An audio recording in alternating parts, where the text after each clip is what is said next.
കളങ്കമില്ലാതെ എന്നെ തിരുസന്നിധേ വിളങ്ങുവാൻ യേശു കഷ്ടം സഹിച്ചെനിക്കായി. കളങ്കമില്ലാതെ എന്നെ തിരുസന്നിധേ വിളങ്ങുവാൻ യേശു കഷ്ടം സഹിച്ചെനിക്കായി. തളർന്നമേക്കാൽ കരങ്ങൾ തുളച്ച മാർവും നിറഞ്ഞ കണ്ണീരുമാർദ്ദ ഹൃദയവുമായി എനിക്കെന്റെ യേശുവിനെ കണ്ട മതി. ഇകത്തിലെ മായാസുഖം വിട്ടാൽ മതി. എനിക്കെന്റെ യേശുവിനെ കണ്ടാൽ മതി. ഇകത്തിലെ മായാസുഖം വിട്ടാൽ മതി. പരൻ ശില്പിയായി പണിത നഗരമതിൽ പരനോട് കൂടെ വാഴാൻ പോയാൽ മതി. പരൻ ശില്പിയായി പണിത നഗരമതിൽ പരനോട് കൂടെ വാഴാൻ പോയാൽ മതി. എനിക്കെന്റെ യേശുവിനെ കണ്ടാൽ മതി. ഇകത്തിലെ മായാസുഖം വിട്ടാൽ മതി. ദൈവതിരുനാമം വാഴ്ത്തപ്പെടുമാറാകട്ടെ. ഇന്ന് പകലിൽ പ്രാർത്ഥനയോടെ ഉപവാസത്തോടെ ദൈവസന്നിധിയിൽ നമുക്കായിരിക്കാൻ സ്വർഗത്തിലെ ദൈവം സഹായിക്കുന്ന ദൈവ കൃപയെ ഓർത്ത് സ്തോത്രം ചെയ്യുകയാണ്. നമ്മൾ ചിന്തിക്കുന്ന ചിന്തയിലേക്ക് നമ്മുടെ ശ്രദ്ധയെ കൊണ്ടുവരാം. 1 യോഹന്നാന്റെ ലേഖനം 3-ാം അധ്യായത്തിന്റെ 1 മുതൽ 3 വരെയുള്ള വാക്യങ്ങളാണ് നമ്മുടെ ചിന്താ വിഷയം. അതിൽ 2-ാം വാക്യത്തിലാണ് നാം നിൽക്കുന്നത്. പ്രിയമുള്ളവരെ, നാം ഇപ്പോൾ ദൈവമക്കൾ ആകുന്നു. അതാണ് നമ്മൾ ചിന്തിച്ച് യാത്ര ചെയ്യുന്നതായ ചിന്ത. ദൈവമക്കൾ എന്ന് ഒരൊറ്റ വാക്കിൽ പറയുമ്പോൾ അതിൻ്റെ പുറകിൽ ദൈവം ചെയ്തതായ ഒട്ടനവധി പ്രവർത്തികളുണ്ട്. യേശുക്രിസ്തുവിന്റെ ജനനത്തെ കുറിച്ച് നമ്മൾ ചിന്തിക്കുവാനിടയായി. യേശുക്രിസ്തുവിന്റെ ജനനത്തിന് വേണ്ടി ലൂക്കോസിന്റെ സുവിശേഷം 1-ാം അധ്യായത്തിന്റെ 35-ാം വാക്യത്തിൽ പരിശുദ്ധയാത്മാവ് നിന്റെ മേൽ വരും, അത്യുന്നതന്റെ ശക്തി നിന്റെ മേൽ നിഴലിടും, ആകയാൽ ഉത്ഭവിക്കുന്ന വിശുദ്ധ പ്രജ ദൈവപുത്രൻ എന്ന് വിളിക്കപ്പെടും. അപ്പോൾ പരിശുദ്ധയാത്മാവിന്റെ സാന്നിധ്യം ആരുടെ മേൽ വന്നു? മറിയയുടെ മേൽ വന്നു. അത്യുന്നതന്റെ ശക്തി അവളുടെ മേൽ എന്ത് ചെയ്തു? നിഴലിട്ടു. ആ സമയത്ത് അവളുടെ ഉദരത്തിൽ ഒരു വിശുദ്ധ പ്രജ ഉരുവായി. ഇതുപോലെ തന്നെ പാപിയായ മനുഷ്യവർഗത്തെ ദൈവത്തോട് അടുപ്പിക്കുവാൻ സ്തോത്രം പരിശുദ്ധയാത്മാവിന്റെ സാന്നിധ്യം നമ്മുടെ ഹൃദയത്തിനകത്ത് പ്രവർത്തിച്ചപ്പോഴാണ് ദൈവസന്നിധിയോട് നമുക്ക് അടുത്തു വരുവാൻ കഴിഞ്ഞത്. ആമേൻ. അതിന് പരിശുദ്ധയാത്മാവ് ചെയ്യുന്ന ചില പ്രവർത്തികളുണ്ട്. എന്താണ്? യഥാർത്ഥത്തിൽ പരിശുദ്ധയാത്മാവ് ഒരു വ്യക്തിക്ക് പാപബോധം നൽകും. സ്തോത്രം. അത് പരിശുദ്ധയാത്മാവാണ് നൽകുന്നത്. ആ പാപബോധം നൽകുമ്പോൾ പാപിയായ മനുഷ്യൻ അനുതാപത്തോടുകൂടെ ദൈവസന്നിധിയോടടുത്തു വരണം. എങ്ങനെ വരണം? അനുതാപത്തോടെ അടുത്തു വരണം. അനുതപിക്കുന്ന അനുതാപത്തെ കുറിച്ച് വിശുദ്ധ വേദപുസ്തകം പറയുന്ന ചില കാര്യങ്ങളുണ്ട്. ഒന്ന് പത്രോസിന്റെ അനുതാപവും ഒന്ന് യൂദയുടെ അനുതാപവും. സ്തോത്രം. പത്രോസ് അനുതപിച്ചപ്പോൾ എന്ത് ചെയ്തു? ലൂക്കോസിന്റെ സുവിശേഷം 22-ന്റെ 62-ാം വാക്യം. ലൂക്കോസ് 22:62. പത്രോസിനെ അപ്പോൾ കർത്താവ് തിരിഞ്ഞു പത്രോസിനൊന്ന് നോക്കി, ഇന്ന് കോഴി കൂകും മുമ്പേ നീ 3 വട്ടം എന്നെ തള്ളിപ്പറയുമെന്ന് കർത്താവ് തന്നോട് പറഞ്ഞ വാക്ക് പത്രോസ് ഓർത്ത് പുറത്തിറങ്ങി അതിദുഃഖത്തോടെ അവൻ എന്ത് ചെയ്തു? കരഞ്ഞു. അപ്പോൾ അനുതാപം ഉണ്ടാകുമ്പോൾ യഥാർത്ഥത്തിൽ ഒരു ദുഃഖം ഹൃദയത്തിനകത്തുണ്ടാകും. അത് ഏത് നിലയിൽ പൊട്ടിക്കറിയുമെന്ന് എനിക്ക് അറിഞ്ഞുകൂടാ. അതാ പാപത്തിന്റെ യാഥാർത്ഥ്യത്തെ മനസ്സിലാക്കുമ്പോൾ ഒരു വ്യക്തി ഏതളവിൽ ചെയ്യുമെന്ന് നമുക്ക് പറയാൻ കഴിയില്ല. അതിന്റെ അളവ് എത്രയാണെന്ന് നമുക്ക് തീരുമാനിക്കാനും കഴിയില്ല. പക്ഷെ പത്രോസ് എന്ത് ചെയ്തു? അതിദുഃഖത്തോടെ പുറത്തുപോയി പൊട്ടിക്കരഞ്ഞു. സ്തോത്രം. കർത്താവിന്റെ അടുക്കലേക്ക് വീണ്ടും മടങ്ങി വരുന്ന ഒരു മടങ്ങി വരവാണത്. ദൈവഹിതമല്ലാത്തത് അവന്റെ അതരം കൊണ്ട് പറഞ്ഞപ്പോൾ അവൻ ദൈവ സാന്നിധ്യത്തിൽ നിന്ന് എന്ത് ചെയ്തു? അകന്നുപോയി. മടങ്ങി വരുവാൻ നാഥൻ ഒന്ന് തിരിഞ്ഞു നോക്കി.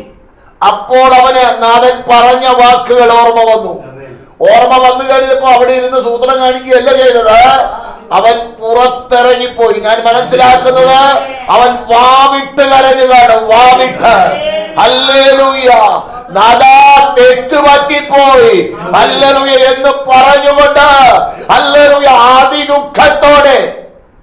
ആ വാക്ക് അതിദുഃഖം എന്ന് പറയുമ്പോൾ നമ്മളൊന്ന് ചിന്തിച്ചാൽ മതി. വരേണ്ടതുപോലെ ദുഃഖം വന്നു കഴിഞ്ഞാൽ എങ്ങനെ നമ്മൾ കരയാന്നുള്ളത് ഒന്ന് ചിന്തിച്ചാൽ മതി. അതുപോലെ ദുഃഖം ഇതുവരെ വന്നിട്ടില്ല, വന്നാൽ അറിയാം. സ്തോത്രം. അപ്പോൾ അത് നമ്മൾ അങ്ങ് ചിന്തിച്ചാൽ മതി. ഇനി ലൂക്കോസിന്റെ മത്തായിയുടെ സുവിശേഷം 27:3 വായിച്ച് യൂദയുടെ മാനസാന്തരം കാണാം. മടങ്ങി വരവ്. അവനെ ശിക്ഷയ്ക്ക് വിധിച്ചു എന്ന് അവനെ കാണിച്ചു കൊടുത്ത യൂദ കണ്ട് അനുദപിച്ചു. ആ 30 വെള്ളിക്കാശ് മഹാപുരോഹിതന്മാരുടെയും മൂപ്പന്മാരുടെയും അടുക്കൽ മടക്കി കൊണ്ടുവന്നു. ഞാൻ കുറ്റമില്ലാത്ത രക്തത്തെ കാണിച്ചു കൊടുത്തതിനാൽ പാപം ചെയ്തു എന്ന് പറഞ്ഞു. ഇവൻ അതരം കൊണ്ട് വ്യക്തമായി കൃത്യതയോടുകൂടെ ഏറ്റുപറച്ചിൽ നടത്തി. പക്ഷെ എവിടെയാ പോയത്? പോയതെവിടെയാ? മഹാപുരോഹിതന്മാരുടെ അടുക്കൽ. പത്രോസ് എവിടെയും പോയോ? അവൻ പുറത്തുപോയി പൊട്ടിക്കരഞ്ഞു. കണ്ടോ? ഇതാണ് വ്യത്യാസം. അതരം കൊണ്ട് പറയുന്ന ജൽപ്പനമല്ല ദൈവിക ബന്ധം. ഹൃദയം കൊണ്ട് മനം തിരിഞ്ഞെന്ത് ചെയ്യണം? അടുത്തു വരണം. അത് പത്രോസിന്റെ ജീവിതത്തിൽ ഉണ്ടായി. യൂദ എവിടെ പോയി? 3.5 വർഷം കർത്താവിന്റെ കൂടെ നടന്നവനവൻ. 3.5 വർഷം കർത്താവിന്റെ കൂടെ നടന്നവനാ. ഈ രണ്ട് പേരെ അയച്ച കൂട്ടത്തിൽ എനിക്ക് തോന്നുന്നു ഇവനും പോയി കാണും. അത്ഭുതങ്ങൾ ഇവന്റെ അതരം കൊണ്ടും ഇവൻ ചെയ്തു കാണും. അത് കണ്ട വ്യക്തികളാണ് ആര്? ഈ പറഞ്ഞ യൂദ. പക്ഷെ അവന്റെ ജീവിതത്തിൽ ഒരാവശ്യം വന്നപ്പോൾ ആരുടെ അടുക്കലേക്ക് പോയി? ഇത് തന്നെ ഇന്നും പലരും ചെയ്യുന്നേ. സ്തോത്രം. കർത്താവ് രക്ഷകനാണെന്നറിയാം, കർത്താവ് പാപപരിഹാരകനാണെന്നറിയാം. പക്ഷെ ഒരാവശ്യം വരുമ്പോ കുപ്പായിട്ടവന്റെ അടുത്തേക്ക് പോകും. എനിക്ക് എന്ത് മതി? പള്ളി മതി. എനിക്ക് എന്ത് മതി? കുമ്പസാരിച്ചാൽ മതി. സ്തോത്രം. അതിന് കർത്താവായ യേശുക്രിസ്തു പറഞ്ഞ ഒരു വാക്ക് തന്നെ എടുത്ത് പറഞ്ഞു കഴിഞ്ഞാൽ മന്ദബുദ്ധികളെ. എങ്ങനെ? പ്രവാചകന്മാർ പറഞ്ഞത് മുഴുവൻ വിശ്വസിക്കാത്ത മന്ദബുദ്ധികളെ. കർത്താവ് ചെയ്തത് കണ്ടിട്ടും കർത്താവിൽ ആശ്രയിക്കുവാൻ കഴിയാത്ത മന്ദബുദ്ധി. സ്തോത്രം. ആമേൻ. നിന്റെ ഏതാവശ്യത്തിനും മതിയായവനാണ് കർത്താവായ യേശു ക്രിസ്തു. ഇന്ന ആവശ്യത്തിനെന്നല്ല, ഏത് വിഷയത്തിനും പരിഹാരകനാണ് കർത്താവായ യേശു ക്രിസ്തു. അവന്റെ അടുക്കൽ നീ അടുത്തു ചെല്ലുവാൻ നിനക്കൊരു മനസ്സുണ്ടെങ്കിൽ അതാ വചനം പറയുന്നത്, നിന്റെ പാപം എത്ര കടും ചുവപ്പായിരുന്നാലും ഞാൻ അതിനെ ഹിമം പോലെ വെളുപ്പിക്കാം, രക്താംബരം പോലെ ആയിരുന്നാലും ഞാൻ പഞ്ഞി പോലെ ആക്കി തീർക്കാം. നീ ഒന്ന് നാഥന്റെ അടുക്കലേക്ക് അടുത്ത് ചെന്നാൽ മതി. യൂദയുടെ പോലെ അതരം കൊണ്ട് പറയുന്നവരാകരുത്. ഞാൻ പറയുന്ന വാക്കാണ്, ഹൃദയം കൊണ്ട് എന്ത് ചെയ്യണം? നമ്മൾ അതരത്തിൽ നിന്ന് പറയുന്ന വാക്കുകൾ ഹൃദയത്തിൽ നിന്നാകണം. ആമേൻ. അതരം കൊണ്ട് എന്തു വേണമെങ്കിൽ പറയാം. യഥാർത്ഥമായ ഒരു പാപബോധം ഹൃദയത്തിനകത്തുണ്ടാകുമ്പോൾ, പരിശുദ്ധ ആത്മാവ് പാപിയാണെന്ന് പറയുമ്പോൾ അനുദപിക്കുക എന്നുള്ളത് നമ്മുടെ ഉത്തരവാദിത്തമാണ്. അത് നമ്മുടെ ചുമതലയാ. അനുദപിക്കുവാൻ ഒരു വ്യക്തി തയ്യാറാകുമ്പോൾ എവിടേക്ക് തിരിയണം?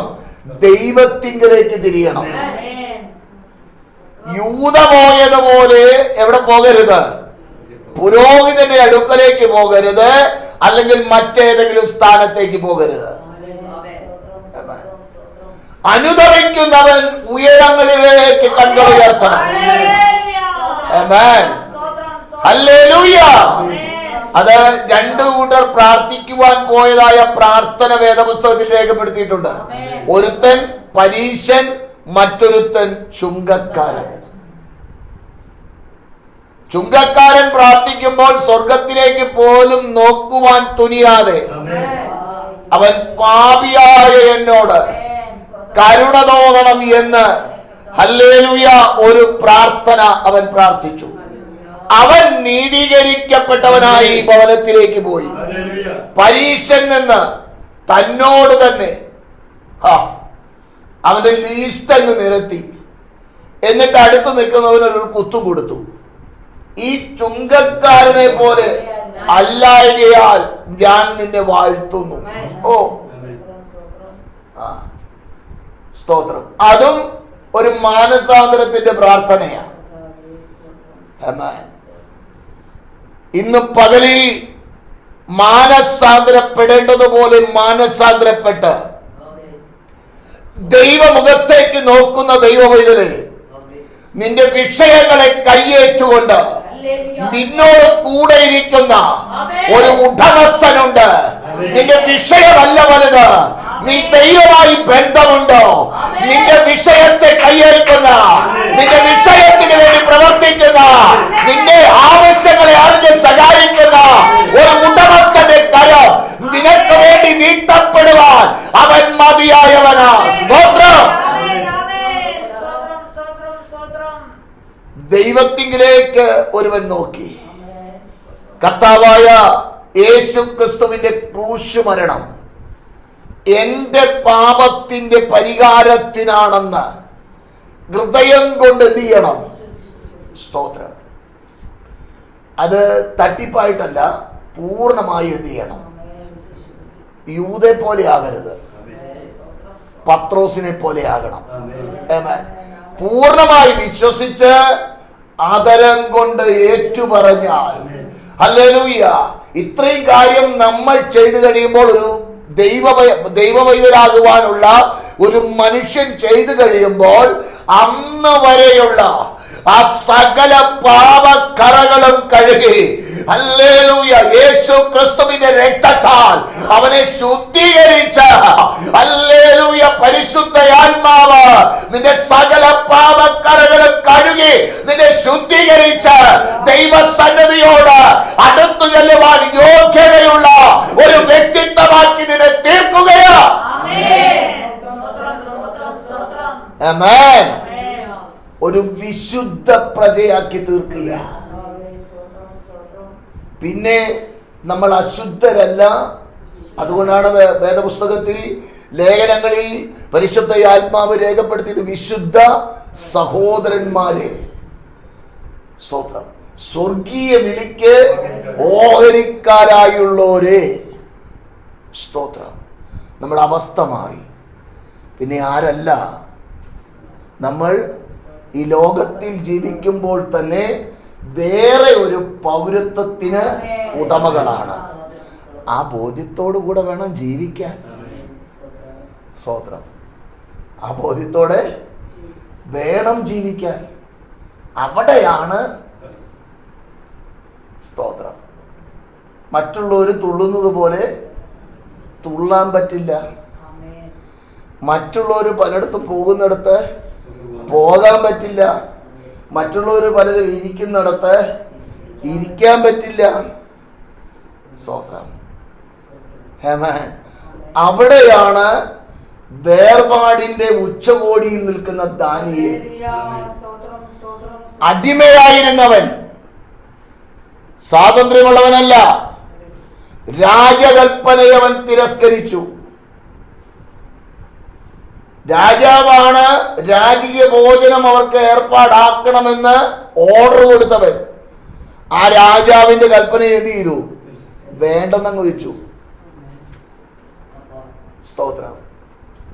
എന്നിട്ട് 10 ദിവസം പരീക്ഷിപ്പാൻ എന്ത് ചെയ്തു? തന്നെ ക്ഷണാധിപന്റെ കരങ്ങളിലത് ഏൽപ്പിച്ചു. എന്ന് പറഞ്ഞാൽ നേരത്തെ പറഞ്ഞ പോലെ പന്ത് ആരുടെ കൈ കൊടുത്തു? ഉടമസ്ഥന്റെ കൈ കൊടുത്തു. ഇനി നിനക്ക് ഇഷ്ടമുള്ളത് ചെയ്തോ. അവൻ കൈ പിടിച്ചില്ലെന്ന്, മസം പിടിച്ചില്ലെന്ന്. വേർപാട് അനുഷ്ഠിക്കാൻ ഞാൻ തയ്യാറാ. വേർപാടിന് വേണ്ടി നിൽക്കുമ്പോൾ എന്റെ മുഖം വാടരുതെന്ന് ഹല്ലേലൂയ ഹൃദയത്തിനകത്ത് നിശ്ചയിച്ച ദൈവത്തിന്റെ കരുതലൊക്കെ കൊടുത്തു. ആമേൻ. ഇത് പാട്ടണമോ, ഇത് ശോഭയുള്ളതാക്കണമോ എന്ന് ആർക്കറിയാം? ഉടമസ്ഥനറിയാം.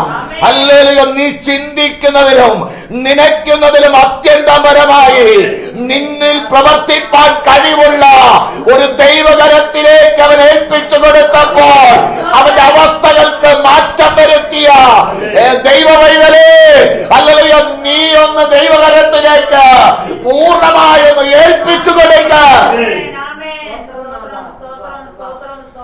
നമ്മുടെ വിഷയത്തെ നമ്മൾ കയ്യിൽ പിടിച്ചുകൊണ്ട് നടക്കരുത്.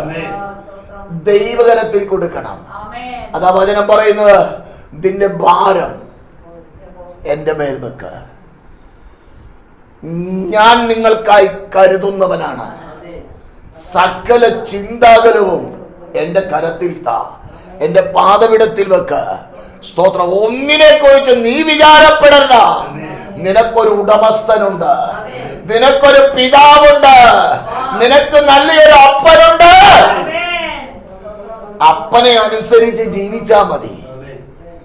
ബാക്കി കാര്യങ്ങൾ അതത് സമയങ്ങൾ കാര്യം നടന്നാ പോരെ. കാര്യം നടന്നാ പോരെ. നടക്കുന്നതിന് മുൻപ് ചിന്തിച്ച് വ്യാകുലപ്പെട്ട് അലഞ്ഞ് വലഞ്ഞ് തൊലഞ്ഞ് അയ്യോ അയ്യേ എന്തൊക്കെ പറയുന്നതെന്ന് നിങ്ങൾ തന്നെ ചിന്തിച്ചാൽ മതി. സ്തോത്രം.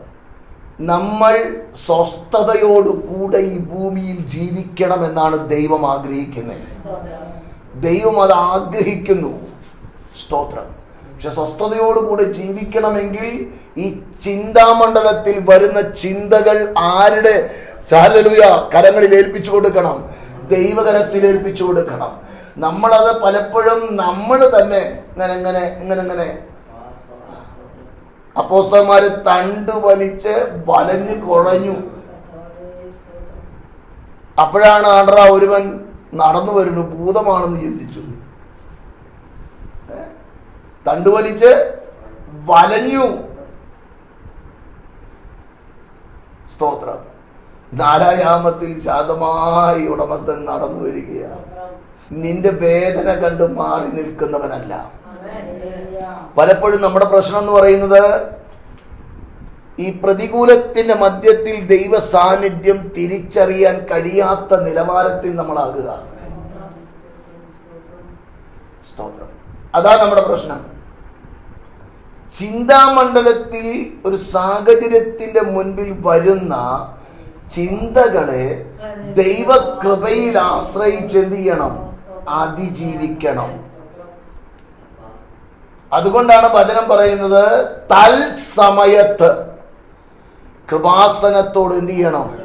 അടുത്തു ചെല്ലണം. അതെങ്ങനെ അടുത്ത് ചെല്ലണം? ധൈര്യത്തോടെ. ധൈര്യത്തോടെ അടുത്ത് ചെല്ലാൻ പ്രാഗൽഭ്യം ഉണ്ടാകണം.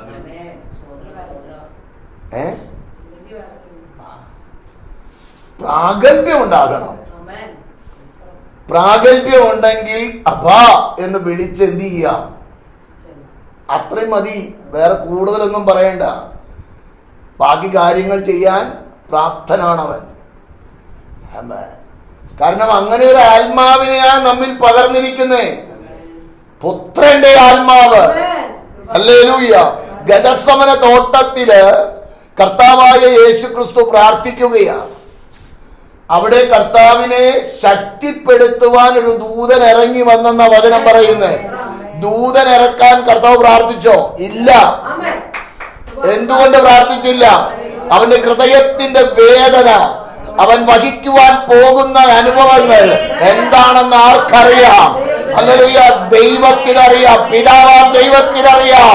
എന്റെ പുത്രന് ഒറ്റയ്ക്ക് അത് വഹിക്കുവാൻ കഴിയില്ലെന്ന് അറിവുള്ളത് കൊണ്ട് ഹല്ലേലൂയ അവനെ ശക്തിപ്പെടുത്തേണ്ടതിന്, ഹല്ലേലൂയ, വേദനയുടെ സമയത്ത്, ആ പ്രയാസത്തിന്റെ സമയത്ത്, ആ പ്രതികൂല സാഹചര്യത്തിൽ ശക്തിപ്പെടുത്തുവാൻ ഒരു ദൂതന്റെ സാന്നിധ്യം ഇറക്കി വിട്ടെങ്കിൽ എന്നെ കേൾക്കുന്ന ദൈവവൈദ്യരെ, എങ്കിലും നിന്നിലും പകർന്നിരിക്കുന്നത് പിതാവിന്റെ ഹല്ലേലൂയ പുത്രനിൽ പകർന്ന അതേ ആത്മാവിനെ എങ്കിൽ നിന്റെ വേദനയെ, നിന്റെ പ്രയാസത്തെ നീ ഒറ്റയ്ക്കല്ല, നിന്നെ ശക്തിപ്പെടുത്തുവാൻ, നിന്നെ ബലപ്പെടുത്തുവാൻ, നിന്നെ താങ്ങുവാൻ ദൂതന്റെ സാന്നിധ്യം നൽകുവാൻ അവൻ മതിയായവനോ.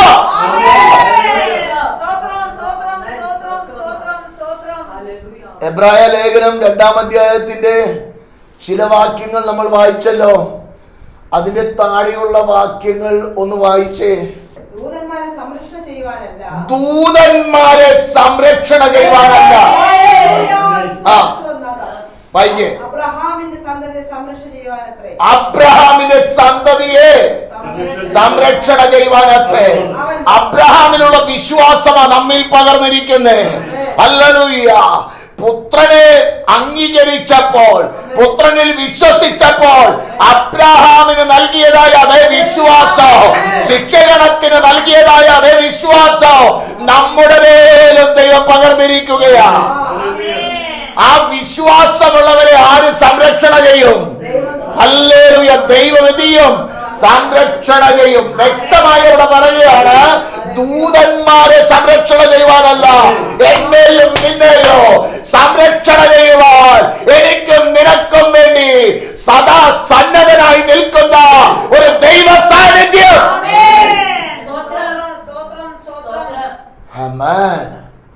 ഈ തിരിച്ചറിവ് ആർക്ക് വേണം? ഒരു ദൈവ പൈതലിന് വേണം.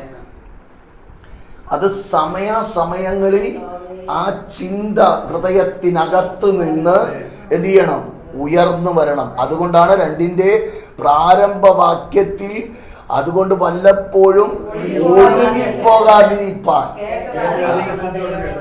അപ്പൊ ഒഴുക്കിക്കളയാൻ സാധ്യതയുണ്ട്. ഒഴുകിപ്പോകാതിരിക്കണം. എന്ത് ചെയ്യണം? ശ്രദ്ധയോടെ എന്നല്ല, അധികം ശ്രദ്ധയോടെ കരുതിക്കൊള്ളുവാൻ ആവശ്യം. അപ്പൊ എന്ത് ചെയ്യണം? നമ്മൾ അനുഗ്രഹത്തിന്റെ വാക്കുകൾ നമ്മുടെ ഹൃദയത്തിനകത്തുണ്ട്. അത് പലപ്പോഴും എന്ത് ചെയ്യും? എടുത്തു പറയും. യഥാർത്ഥമായിട്ടുള്ള ദൈവിക പ്രവർത്തികളുടെ പല വാക്കുകളും പല വചനങ്ങളും നമ്മുടെ ഹൃദയത്തിൽ യഥാർത്ഥത്തിൽ ദൈവിക പ്രവർത്തികളുടെ ഒരു കലവറയാണ് നമ്മുടെ കരങ്ങളിൽ ദൈവം നൽകിയിരിക്കുന്ന തിരുവചനം. അത് ദൈവം തൻ മക്കൾക്ക് വേണ്ടി, ഞാൻ മനസ്സിലാക്കുന്നത്, നീ ദൈവത്തോട് ചേർന്ന് യാത്ര ചെയ്താൽ മതി.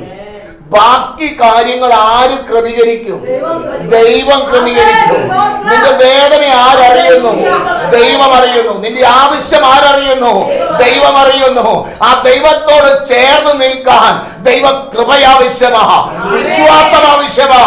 അത് നിന്റെ ജീവിതത്തിലുണ്ടെങ്കിൽ നിന്റെ മുൻപിൽ വരുന്ന വിഷയങ്ങളുടെ മുൻപിൽ പിശാചേ പോയി പണി നോക്കാൻ പറയടാ. എനിക്ക് വേണ്ടി കഴിയുന്ന ഒരു ദൈവമുണ്ട്, എനിക്ക് വേണ്ടി പ്രവർത്തിക്കുന്ന ഒരു ഉടമസ്ഥനുണ്ട്, എന്റെ അപ്പനുണ്ട്.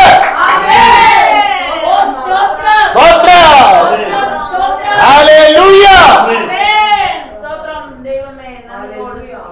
Price Jesus. അപ്പോൾ കഴുകി വെടിപ്പാക്കിയ ഒരു അനുഭവത്തിന് ഉടമകളായി ആര്? ദൈവ മക്കൾ. ഇനി 2 പത്രോസിന്റെ ലേഖനം 1-ാം അധ്യായത്തിന്റെ 4-ാം വാക്യം ഒന്ന് വായിച്ചേ. അവയാൽ അവൻ നമുക്ക് വിലയേറിയതും അതിമഹത്വമായ വാഗ്ദത്തങ്ങളും നൽകിയിരിക്കുന്നു. ഇവയാൽ നിങ്ങൾ ലോകത്തിൽ മോഹത്താലുള്ള നാശം വിട്ടൊഴിഞ്ഞിട്ട് ദിവ്യ സ്വഭാവത്തിന് കൂട്ടാളികളായി തീരുവാൻ ഇടവരും. അപ്പോൾ ദൈവമക്കളായി തീർന്ന ഒരു വ്യക്തി, കഴിഞ്ഞ ദിനം നമ്മൾ ഈ വിഷയത്തെക്കുറിച്ച് എങ്ങനെയുള്ള സ്വഭാവമാകണമെന്ന് നമ്മൾ ചിന്തിച്ചു. എങ്ങനെയാകണം? നിർമ്മലമായൊരു ഹൃദയം ഉണ്ടാകണം. എങ്കിൽ മാത്രമേ സ്ഥിരതയുള്ള ഒരാത്മാവും രക്ഷയുടെ സന്തോഷവും ഉണ്ടാകുകയുള്ളൂ. സ്തോത്രം. ഇവിടെ പറയുന്നു, അവയാൽ അവൻ നമുക്ക് വിലയേറിയതും അതിമഹത്വമായ വാഗ്ദത്തങ്ങളും നൽകിയിരിക്കുന്നു.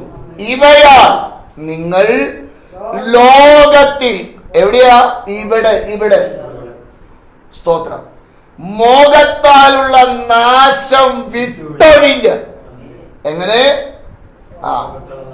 മാറ്റേണ്ടതിനെ മാറ്റി, നീക്കേണ്ടതിനെ നീക്കി ഒരു ദിവ്യ സ്വഭാവത്തിനുടമകളായി മാറുകയാണ്. സ്തോത്രം. പൂർണ്ണമായി ദൈവകരത്തിലെ ഏൽപ്പിച്ചു കൊടുത്താലേ ഇത് നടക്കൂ.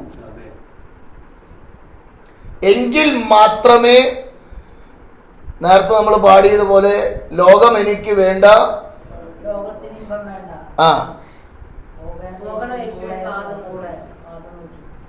അടുത്ത് പറഞ്ഞേ, അങ്ങനെ മുഴുവനായിട്ട് സമസ്തമായിട്ട് ഏൽപ്പിച്ചു കൊടുത്തിട്ടുണ്ടോ? മുഴുവൻ സമർപ്പിച്ചിട്ടുണ്ടോ? സ്വയമായിട്ട് ഇത് പാടുമ്പോ ചിന്തിക്കണമെന്നേ. വെറുതെ അതരം കൊണ്ട് പറഞ്ഞാൽ പോരല്ലോ. പൂർണ്ണമായി സമർപ്പിച്ചിട്ടുണ്ടോ? നമ്മൾ നേരത്തെ ചിന്തിച്ചല്ലോ, യാഗപീഠത്തിൽ സമർപ്പിച്ച യാഗവസ്തു പിന്നെ ആരുടേതാണ്? സമർപ്പിച്ചവന്റേതല്ല. ആർക്കു വേണ്ടി അത് ഏൽപ്പിച്ചു കൊടുത്തുവോ അവന്റെ വകയാണ്. അവന്റെ വകയെങ്കിൽ പിന്നെ നീ ശരീരം നിന്റേതല്ലെന്ന്, നീ നിന്റെ വകയല്ലെന്ന്. ഹല്ലേലൂയ. ആത്മാവ്, പ്രാണൻ, ശരീരം, 3 തൃത്വത്വമുണ്ടെങ്കിലും അത് നിന്റേതല്ലെന്ന്, മറ്റൊരുവന്റെ വകയാണെന്ന്. ആമേൻ. മറ്റൊരുവൻ നിന്നെ വീണ്ടെടുത്തത് എന്തിനു വേണ്ടി? 4-ാം സങ്കീർത്തനം പറയുന്ന പോലെ തനിക്കായി. ആമേൻ. യഹോവ ഭക്തനെ തനിക്കായി വേർതിരിച്ചിരിക്കുന്നു എന്ന് അറിവിൻ. അവൻ വിളിച്ചപേക്ഷിക്കുമ്പോൾ ഞാൻ കേൾക്കും. അവിടെ എന്തില്ല? മാറ്റമില്ലെന്ന്. സ്തോത്രം. ഒരൊറ്റ വാക്ക് മതി, അപ്പാ എന്നൊരൊറ്റ വിളിയുടെ മുൻപിൽ. സ്തോത്രം. ഒരു ഭവനത്തിനകത്ത് ഒരു 3-4 മക്കളും അപ്പനും അമ്മയും ഉണ്ടെന്നിരിക്കട്ടെ. സ്നേഹിക്കുന്ന, സന്തോഷമുള്ള ഒരു കുടുംബം. സ്തോത്രം. ഏതോ ഇടത്ത് അപ്പൻ ഇരിക്കുന്നു. മക്കൾ എന്തെങ്കിലും ഒരു ആപത്ത് വരുമ്പോൾ ഏതെങ്കിലും ഒരു പൈതൽ ഉറക്കെ അപ്പാ എന്നൊരു വിളി വിളിച്ചാൽ പിന്നെ അവിടെ നിന്ന് താങ്ങി പിടിച്ചല്ല, ഒരു ഓട്ടവും ചാട്ടവും കാണും. നിമിഷ നേരത്തിനുള്ളിൽ അപ്പൻ ആ തലമുറയുടെ അടുക്കലെത്തും. ഹല്ലേലൂയ. അങ്ങനെ ഈ ഭൂമിയിൽ സ്നേഹിക്കുന്ന ഒരു പിതാവ് നമ്മോട് കാണിക്കുന്നെങ്കിൽ സ്വർഗീയ പിതാവ് പുത്രനെ നൽകി നിന്നെ വീണ്ടെടുത്തെങ്കിൽ, പുത്രനെ പരമയാഗമാക്കി തീർത്തെങ്കിൽ, അല്ലെങ്കിൽ ഈ പാപച്ചേറ്റിൽ തട്ടിക്കളിക്കുവാൻ വിട്ടുകൊടുത്തെങ്കിൽ, അവന്റെ രക്തത്തിന്റെ വിലയാണെങ്കിൽ, എന്നെ കേൾക്കുന്ന ദൈവമേ, നിന്റെ ഹൃദയത്തിലെ വേദന, നിന്റെ മുൻപിലുള്ള ആവേശം കണ്ട് നിനക്ക് വേണ്ടി പ്രവർത്തിക്കുവാൻ അവൻ മതിയായവനാണെന്ന് ഇന്ന് പകരെ ധൈര്യത്തോടെ ഉറപ്പോടെ വിളിച്ചു പറയുക.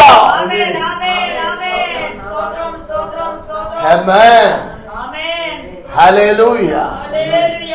ആവർത്തന പുസ്തകത്തിൽ ഇസ്രായേലിനോടുള്ള ബന്ധത്തിൽ വിളിച്ചപേക്ഷിക്കുമ്പോഴൊക്കെയും അടുത്തു വന്നിരിക്കുന്ന ഈ ദൈവത്തെ പോലെ വിളിച്ചപേക്ഷിക്കുമ്പോ പിന്നെയല്ല വരുന്നേ, ആ നിമിഷത്തിൽ തന്നെ ദൈവ സാന്നിധ്യം വെളിപ്പെടുത്തുന്ന ഒരു ദൈവിക പ്രവൃത്തി. സ്തോത്രം. ഹല്ലേലൂയ. അപ്പോൾ ദിവ്യ സ്വഭാവത്തിന് കൂട്ടാളികളായി തീരുവാൻ ഇടവരുന്നു. അപ്പോൾ പരിശുദ്ധയാത്മാവ് എന്തൊക്കെയാണ് നമ്മൾ ചെയ്യുന്നത്? ഒന്ന്, നമ്മളെ ശുദ്ധനാക്കി തീർത്തു, പുത്രന്റെ ആത്മാവിനെ നൽകി, വിലയേറിയ വിശ്വാസം നൽകി. ഇനി ആരാണ് നമ്മൾ? വിശുദ്ധിയുള്ളവരാണ്. അപ്പ എന്ന് വിളിപ്പാൻ പ്രാപ്തരാണ് നമ്മൾ. സ്തോത്രം. അപ്പോൾ ആ ഒരു വ്യക്തിയുടെ അവസ്ഥ എന്താണ്? കൊരിന്ത്യർക്ക് എഴുതിയ 2-ാം ലേഖനം 5-ാം അധ്യായത്തിന്റെ 17-ാം വാക്യം.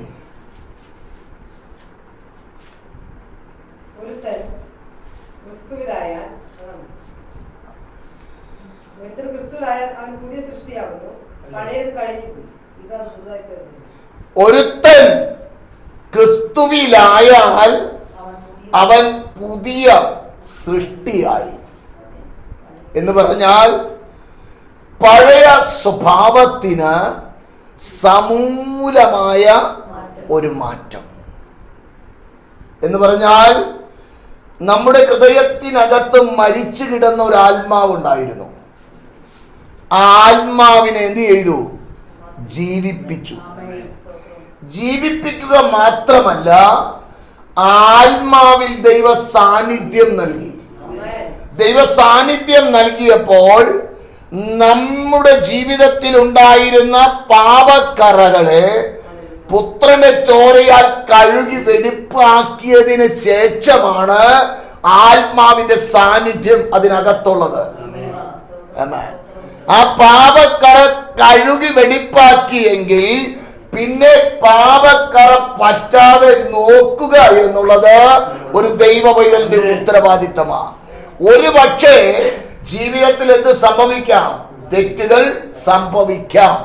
എന്നാൽ അതുകൊണ്ടാണ് യോഹന്നാൻ എഴുതിയതായ 1-ാം ലേഖനത്തിൽ ദൈവാത്മാവ് രേഖപ്പെടുത്തിയിരിക്കുന്നത്, നാം നമ്മുടെ പാപങ്ങളെ ഏറ്റു പറയുന്നു എങ്കിൽ അവൻ നമ്മോട് നമ്മുടെ പാപങ്ങളെ ക്ഷമിച്ച് സകല അനീതിയും നീക്കി ശുദ്ധീകരിപ്പാൻ തക്കവണ്ണം വിശ്വസ്തനും നീതിമാനുമാകുന്നു. സംഭവിക്കുവാൻ സാധ്യതയുണ്ട്. എന്നാൽ പന്നിയെ പോലെ അതിനകത്ത് കിടന്ന് ഉരുളരുത്, ആട്ടുകുട്ടിയാകണം. സ്വോത്രം.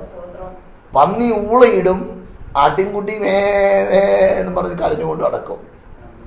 സ്വോത്രം. കരയാതെ സൂത്രപ്പണി നടത്തിക്കൊണ്ട് നടക്കുന്ന പന്നിയാണെന്ന് അങ്ങ് ചിന്തിച്ചാൽ മതി. അടുക്കുണ്ടാക്കാൻ പോകണ്ട, അത് പന്നിയുടെ കൂട്ടത്തിലുള്ളതാ. കർത്താവെ അതിനെ മാനസാന്തരപ്പെടുത്തുന്നതേന്നൊന്ന് പ്രാർത്ഥിച്ചാൽ മതി. സ്വോത്രം. പന്നികളില്ലാതിരിക്കട്ടെ, നമുക്ക് ആട്ടുകുട്ടികൾ മതി.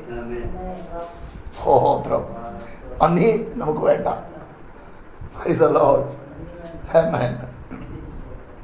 അപ്പോൾ ഒരു പുതുക്കം പ്രാപിച്ച അവസ്ഥയ്ക്ക് ഉടമയായി തീരുകയാണ്.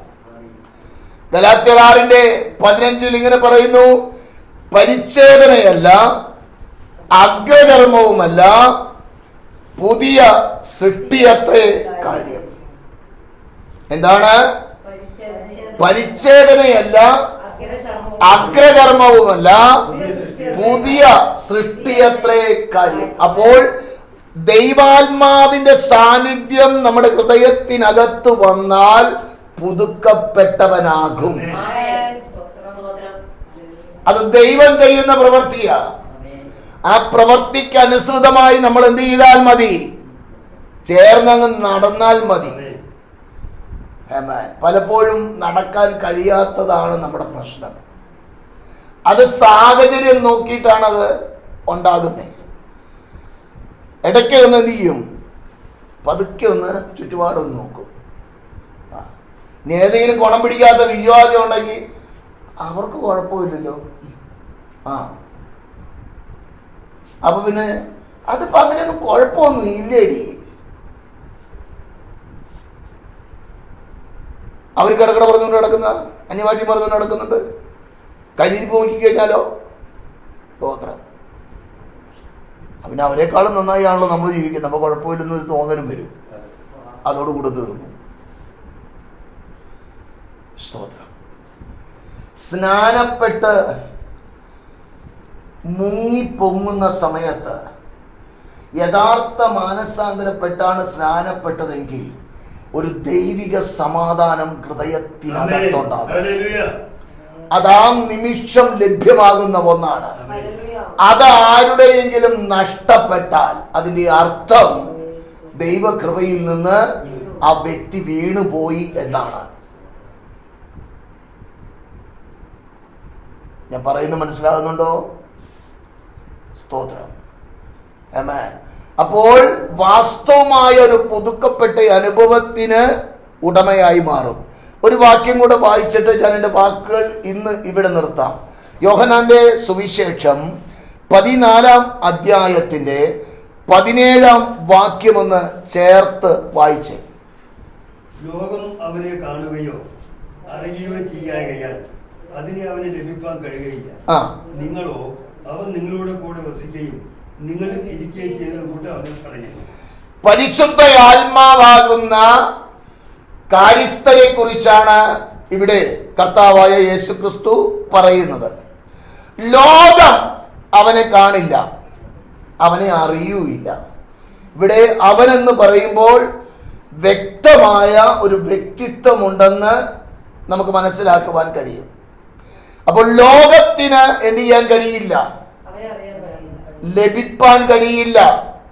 പലരും ഈ കോട്ടയിൽ പോകുന്ന പലരും ആത്മാവിനെ കിട്ടിയെന്നും പറഞ്ഞ് പറയുന്നവരുണ്ട്.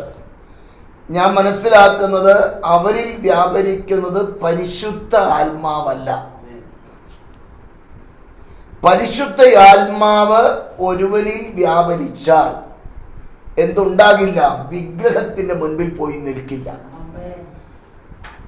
വേദപുസ്തകം പറയുന്നത് വിഗ്രഹത്തെ നമസ്കരിക്കരുതെന്നല്ല, മറിച്ച് വിഗ്രഹത്തെ ഉണ്ടാക്കരുതെന്നാണ്. അത് കഴിഞ്ഞാണ് നമസ്കരിക്കരുതെന്ന് പറയുന്നത്. വിഗ്രഹത്തെ എന്ത് ചെയ്യരുത്? ഉണ്ടാക്കരുത്. അത് ആകാശത്തിലുള്ളത് പാടില്ല, ഭൂമിയിലുള്ളത് പാടില്ല, ഭൂമിക്കടിയിലുള്ളതും പാടില്ല. അപ്പൊ ഉണ്ടാക്കാൻ ഒരുവൻ തയ്യാറായി കഴിഞ്ഞാൽ അവൻ യഥാർത്ഥത്തിൽ ദൈവത്തിൽ നിന്ന് അകന്നു പോയെന്ന. അപ്പൊ പിന്നെ നമസ്കരിക്കുന്നതിന്റെ കാര്യം പറയാനുണ്ടോ? വേദപുസ്തകത്തിലെ യാഥാർത്ഥ്യങ്ങളെ നമ്മൾ നോക്കിക്കഴിഞ്ഞാൽ ഉണ്ടാക്കരുത്, അതിങ്ങനെയാണ് രേഖപ്പെടുത്തിയിരിക്കുന്നത്. ഒരു വിഗ്രഹത്തെയും ഉണ്ടാക്കരുത്. സ്തോത്രം. അപ്പോൾ ഇവിടെ ദൈവാത്മാവ് രേഖപ്പെടുത്തുകയാണ്, നിങ്ങളോ ആര്? വീണ്ടെടുക്കപ്പെട്ട ദൈവമക്കൾ, വീണ്ടും ജനനം പ്രാപിച്ച ദൈവ പൈതൽ. ആ ദൈവ പൈതലിൽ ആരിയ്ക്കുന്നെന്നാ പറയുന്നത്? നിങ്ങളോട് കൂടെ വസിക്കുന്നു, നിങ്ങളിൽ ഇരിക്കുന്നു. ഇങ്ങനെ ഒരു വ്യക്തി കയ്യിലിരിപ്പ് ചുവാക്കാതെ നടന്നു കഴിഞ്ഞാൽ അവസ്ഥ എന്താണെന്ന് ഇനി നിങ്ങളൊന്ന് ചിന്തിച്ചേ. പ്രാർത്ഥനാ സ്ഥലത്ത് വരുമ്പോൾ സ്വോത്രം പറയുന്നു, പുറത്തിറങ്ങി കഴിയുമ്പോൾ ഡാഷ് ഡാഷ് ഡാഷ്. ഫില്ല് ചെയ്താൽ മതി, നിങ്ങൾ ഫില്ല് ചെയ്താൽ മതി, ഞാൻ ഫില്ല് ചെയ്താലേ ബുദ്ധിമുട്ടുള്ളൂ. അവരവർ തന്നെ ഫില്ല് ചെയ്യുക. അപ്പൊ ആ വ്യക്തിയിൽ ആരുണ്ട്? കുഞ്ഞപ്പൻ ഇരിപ്പുണ്ട്. കുഞ്ഞപ്പൻ ഇതുവരെയും ശരിക്കും പുറത്ത് പോയിട്ടില്ല. അകത്ത് വരുമ്പോൾ ആദരം കൊണ്ട് എന്തൊക്കെയോ പറയുന്നു, ദൈവമായിട്ട് ഒരു ബന്ധവും ഇല്ല. അതുകൊണ്ടാണ് കർത്താവായ യേശുക്രിസ്തു തന്റെ പരസ്യ ശുശ്രൂഷ സമയത്ത് മത്തായിയുടെ സുവിശേഷത്തിൽ വ്യക്തമായിട്ട് പറഞ്ഞത്, എന്നോട് കർത്താവേ കർത്താവേ എന്ന് പറയുന്ന ഏവനുമല്ല, സ്വർഗസ്ഥനായ എൻ്റെ പിതാവിൻ്റെ ഇഷ്ടം ഇഷ്ടം ഇഷ്ടം. അത് കഴിഞ്ഞിട്ട് അവിടെ ലീസ്റ്റ് കൊടുക്കുന്നുണ്ട്. ഒരു നിരത്തി വെച്ചൊരു പട്ടികയാണ് കൊടുക്കുന്നത്. അതിനകത്ത് അനേകരുണ്ട്, അങ്ങ് എത്തില്ലെന്ന് മാത്രം. സ്തോത്രം. വൃക്ഷത്തെ ഫലം കൊണ്ട് തിരിച്ചറിയാം. ഞാൻ പറയുന്ന വാക്കാണല്ലോ, ഉണക്കമീൻ കൈപിടിക്കരുത്, സൂത്രം കാണിക്കരുത്. സ്തോത്രം പറയുന്നുവെങ്കിൽ നീ സൂത്രം കാണിക്കരുത്. ഉണക്കമീൻ കൈപിടിച്ചിട്ട് പിശാചിനോട് പോ പിശാച എന്ന് പറഞ്ഞു കഴിഞ്ഞാൽ പിശാച് പോകില്ല.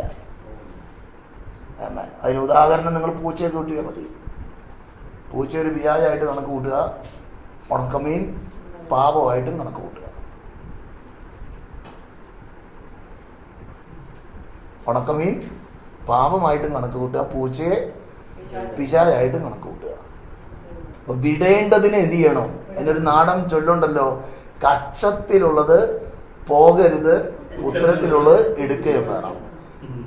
ഒന്നെങ്കിൽ ഉത്തരത്തിലുള്ളത് എടുക്കണം, അങ്ങനെയാണെങ്കിൽ കക്ഷത്തിലുള്ളത് മാറ്റണം. ഇത് രണ്ടും കൂടെ എന്ത് ചെയ്യില്ല, നടക്കില്ല. ദൈവിക ബന്ധത്തിൽ യാത്ര ചെയ്യണമെങ്കിൽ നീ ഒരു ദൈവ പൈതലെന്ന് നിന്നെ നോക്കി മറ്റുള്ളവർ പറയണം. സ്തോത്രം. നദനയേലിനെ നോക്കി കർത്താവ് പറഞ്ഞ പോലെ, ഇതാ സാക്ഷാൽ ഇസ്രായേലിൽ, ഇവനിൽ എന്തില്ല? കപടമില്ല. ബിലയാം ഇസ്രായേൽ ജനത്തെ നോക്കി പറഞ്ഞതുപോലെ, ഇതാ തനിച്ചു പാർക്കുന്ന ഒരു ജനം, ജാതികളുടെ കൂട്ടത്തിൽ എണ്ണപ്പെടുന്നതില്ല. അവർക്ക് എന്ത് ഫലിക്കില്ല? ആഭിചാരമോ ലക്ഷണവിദ്യയോ ഫലിക്കില്ല. കൂടോത്രം ചെയ്യുന്നവൻ കൂടോത്രം ചെയ്യട്ടെ, മന്ത്രവാദി എന്ത് മന്ത്രം വേണമെങ്കിൽ ചൊല്ലട്ടെ, എന്ത് വേണേ ചെയ്യട്ടെ, നിനക്ക് എന്ത് ചെയ്യില്ല? വലിക്കില്ല. കാരണം നിന്റെ ഭവനത്തിന് ചുറ്റും ഒരു സംരക്ഷണ വലയമുണ്ട്. ആ സംരക്ഷണ വലയം മാറ്റി കതക് തുറന്ന് കൊടുക്കരുത്, പിശാചേ കയറിക്കോ എന്ന് പറഞ്ഞ്. അപ്പൊ അവൻ കേറുകയല്ല, നിന്നിട്ട് ഉരുട്ടും. സ്തോത്രം. ഉരുണ്ട് കഴിയുമ്പോ അയ്യോ പറഞ്ഞിട്ട് കാര്യമില്ല. ഉരുളുന്നതിന് മുൻപ് ആ വേലി സൂക്ഷിക്കണമായിരുന്നു, സംരക്ഷണ വലയത്തെ സൂക്ഷിക്കണമായിരുന്നു. ഹല്ലേലൂയ. പ്രയാസങ്ങളുടെ മുൻപിൽ അപ്പാ എന്ന് വിളിക്കുമ്പോൾ നിന്റെ അടുത്ത് വരുവാൻ ഹല്ലേലൂയ കഴിയത്തക്ക നിലവാരത്തിൽ നീ വിശുദ്ധിയോടെ ജീവിപ്പാൻ കടപ്പെട്ടതായ ഒരു വ്യക്തിത്വമാണ് ദൈവമക്കൾ എന്ന് പറയുന്ന ഓരോ വ്യക്തികളും. അങ്ങനെ ജീവിപ്പാൻ നമ്മൾ തയ്യാറാകുന്നുവെങ്കിൽ ദൈവിക സാന്നിധ്യം, ദൈവിക സംരക്ഷണം അനുഭവിച്ച് യാത്ര ചെയ്യുവാൻ ഇടയാകും. അർത്ഥാൽ യേശു ക്രിസ്തുവിനെ പോലെ. ക്രിസ്തുവിന്റെ ജീവിതത്തെ കുറിച്ച് പഠിച്ചാൽ സമയമാകുന്നതിന് മുൻപ് ഒരു വ്യക്തിക്ക് പോലും അവനെ തൊട്ടുവാൻ കഴിഞ്ഞില്ല. എന്തുകൊണ്ട് കഴിഞ്ഞില്ല? ഹല്ലേലൂയ. ഒരു സംരക്ഷണ വലയം ഉണ്ടായിരുന്നു. ആ സംരക്ഷണ വലയം ഹല്ലേലൂയ ദൈവം മാറ്റിയത് പാപഭാരം അവൻ ഏറ്റെടുത്തപ്പോഴാണ്. മനസ്സിലാകുന്നുണ്ടോ? നമ്മുടെ പാപത്തെ കർത്താവായ യേശു ക്രിസ്തു ഏറ്റെടുത്തപ്പോൾ ദൈവിക സംരക്ഷണ വലയം അവരിൽ നിന്നും മാറി. ദൈവ സംരക്ഷണം മാറിയപ്പോൾ അവനെ പടയാളികൾ കൈയേറ്റു. മനസ്സിലാകുന്നുണ്ടോ വല്ലതും? ഹല്ലേലൂയ. എനിക്കും നിനക്കും വേണ്ടി ഒരു സംരക്ഷണ വലയമുണ്ട്. ആ സംരക്ഷണ വലയം തകരുന്നത് എപ്പോഴാ? അത് നീങ്ങിപ്പോകുന്നത് എപ്പോഴാ? നീ പാപം ചെയ്യുമ്പോഴാ ദൈവ സാന്നിധ്യം നഷ്ടപ്പെടുന്നത്. എന്നെ കേൾക്കുന്ന ദൈവമൈതലേ, നീ ദൈവ സന്നിധിയോട് അടുത്ത് വരേണ്ടതുപോലെ അറ്റത്ത് വന്നാൽ, ഹല്ലേലൂയ, യൂദയുടെ മാനസാന്തരമല്ല, പത്രോസിന്റെ മാനസാന്തരമാണ് അനിവാര്യം. പത്രോസ് അതിദുഃഖത്തോടെ പൊട്ടിക്കരഞ്ഞ് മടങ്ങി വന്നതുപോലെ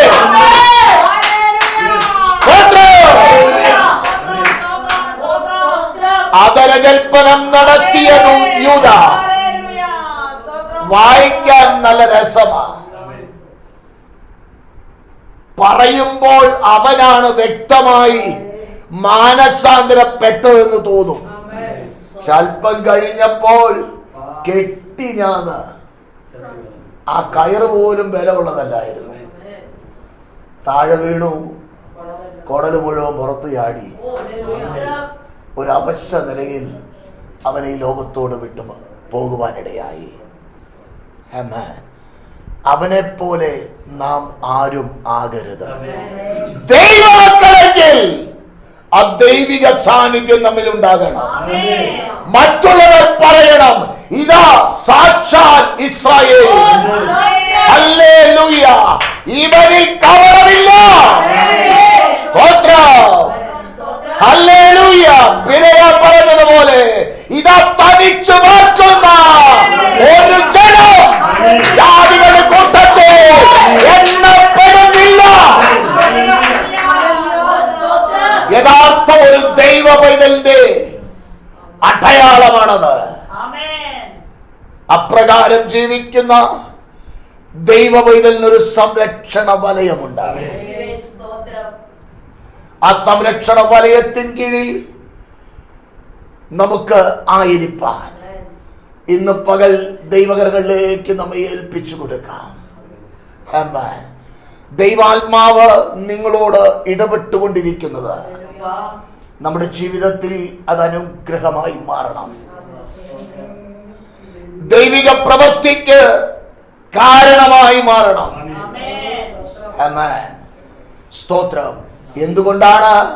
വളരെ കൃത്യതയോടുകൂടി ദൈവാത്മാവ് പറയുന്നത് ശ്രദ്ധിക്കണം. പരിശുദ്ധയാത്മാവ് നമ്മിൽ ഉണ്ട് എന്ന് പറയുമ്പോൾ അതിന്റെ നിറവിന്റെ അനുഭവത്തിലേക്കും കൂടെ വരേണ്ടത് അനിവാര്യമാണ്. അത് കാത്തിരിക്കണം. കാത്തിരുന്നാൽ ആത്മാവിന്റെ സാന്നിധ്യം, നിറവിന്റെ അനുഭവം നിന്നിലേക്ക് കടന്നു വരും.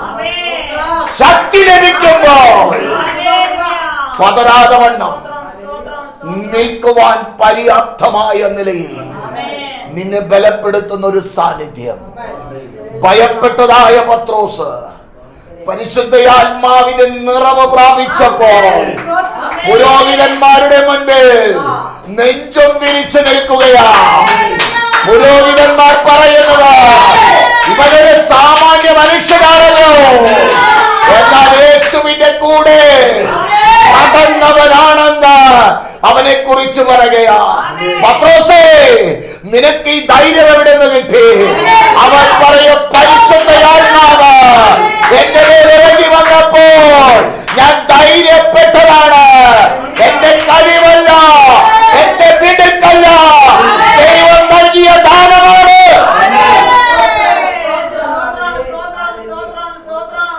സ്തോത്രം. പരിശുദ്ധയാത്മാവിന്റെ സാന്നിധ്യം നമ്മിൽ പകരപ്പെട്ടാൽ നമ്മെ ബലത്തോടെ നിർത്തുവാൻ അവൻ മതിയായവനാണ്. തുടർന്നുള്ള ദിവസങ്ങളിൽ വീണ്ടും അതിനെക്കുറിച്ച് ചിന്തിപ്പാൻ ഇടയാകട്ടെ. ഞാൻ എന്റെ വാക്കുകൾ ഇപ്പോൾ ഇവിടെ നിർത്തുന്നു. ദൈവങ്ങളിലേക്ക് ഏൽപ്പിച്ചു കൊടുക്കാം. കരുണയുള്ള പിതാവേ, മാറ്റമില്ലാത്ത വചനത്തിനായി സ്തോത്രം. അങ്ങ് ഞങ്ങൾക്ക് വേണ്ടി ചെയ്തതായ എല്ലാ പ്രവൃത്തികൾക്കുമായിട്ട് നന്ദി പറയുന്നു. കർത്താവ്, ഞങ്ങളുടെ വിശ്വാസത്തിന് വർധനവ് കർത്താവ് നൽകണം.